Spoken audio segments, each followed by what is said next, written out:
U.S. Highway 58, the longest road in Virginia. It has no board of directors, no president or chief financial officer. It has no community outreach initiative, and no mission statement. No festivals named in its honor. No public figures lend their celebrity to this living archive that stretches across southernmost Virginia for 508 miles.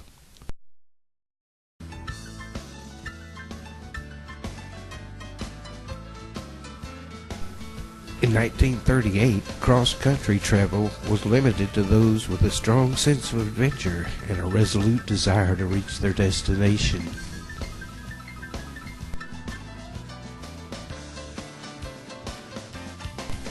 America's federal government responded to a call from motorists around the country to provide a network of paved roads and highways.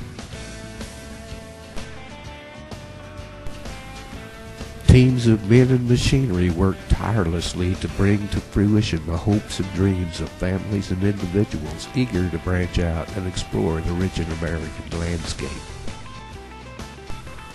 The work undertaken in 1939 would eventually lead to the completion of U.S. Route 58, stretching from Virginia's Atlantic coast to Kentucky's high-altitude vistas. Today, traveling from west to east, the trip starts here.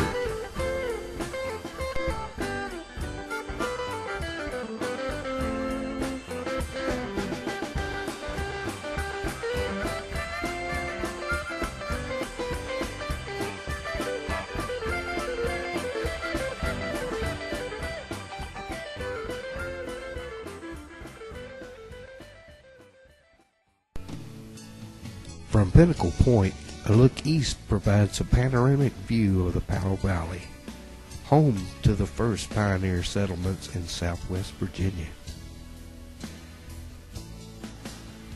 It was in this valley that Daniel Boone's son James was killed by a Cherokee war party in 1773, forcing a retreat from the valley and eventually the abandonment of the original Martin Station. The book is about Highway 58, which is the longest road in Virginia, 507 miles from Virginia Beach. Starts in two different places, at 31st Street, at the statue of King Neptune. It also starts at 17th Street at the statue of John Waring. John Waring was a muscle man who could allegedly hold back a motorcycle with his teeth, and did this on television. This is the King Neptune statue right here in color. This is where Highway 58 begins. Highway 58 stretches right outside the store here on Interstate 81. Nobody really knows that. I was discussing this today with somebody at the Highlands Festival. I was at the William King booth today. And a guy came up to me and he says, "Joe, I really like this book. I love the concept of it." And I said, "Well, it's been misunderstood." And I said, "Why?" He says, "Why is that?" And I said, "Well, I guess the thing is, maybe they don't know where Highway 58 is. Maybe they don't know it's longer than the Blue Ridge Parkway. Maybe they don't know it stretches across so many different types of towns and terrains." And I said, what I wanted to do with this particular book was to make something that had a real diversity, showed the diversity of Virginia from the hills and the mountains back to the shore and back around again. And he says, well, your problem with Highway 58 is in some communities this is the lifeblood. Like in Lee County, Virginia, Highway 58 is your main drag from the time you come off the mountain on the other side of Duffield up around Stickleyville on out to the Cumberland Gap. Now, it gets lost when you go back into Scott County along the Crooked Road Music Trail because you're going down Highway 23. Now, Highway 23 is your main drag between Big Stone Gap and Norton and Wise and Pound all the way back down to Weber City and down on into Kingsport. But that's also Highway 58 again. So then you have this long, lonely stretch of Highway 58, which was why I started this book and the concept as many as about 14 years ago. You have something called the Bristol Highway in Scott County, or the Gate City Highway over in Bristol. And that is this stretch of Highway 58 that's officially part of the Crooked Road Music Trail. It goes past the Carter Fold, starts there at the Bristol Mall at exit 1, and snakes through this wonderfully beautiful drive.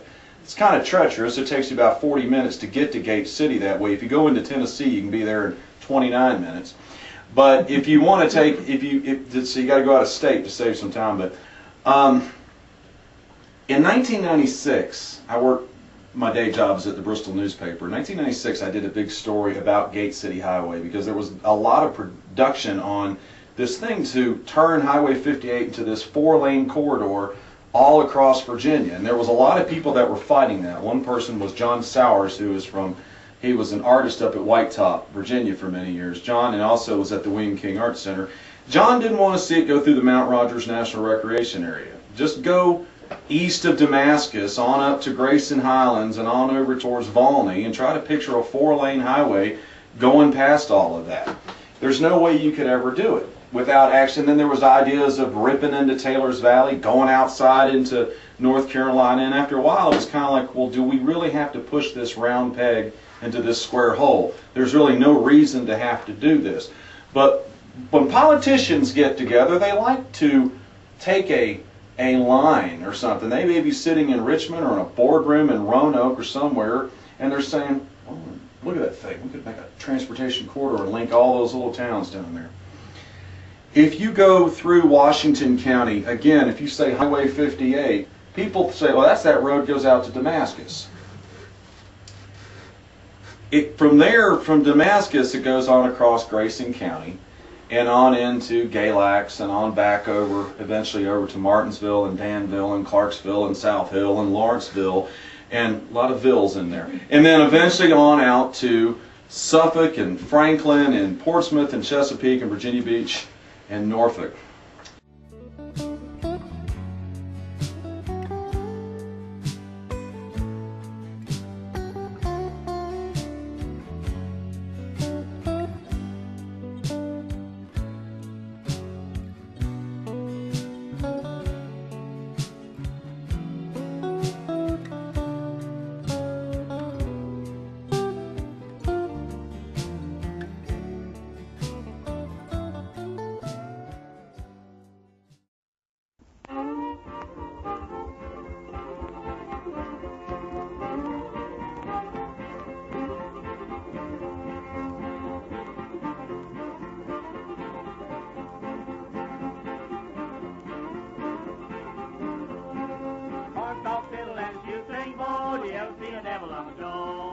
Short-tailed rabbit and a long-tailed crow. You ever seen a devil on the door?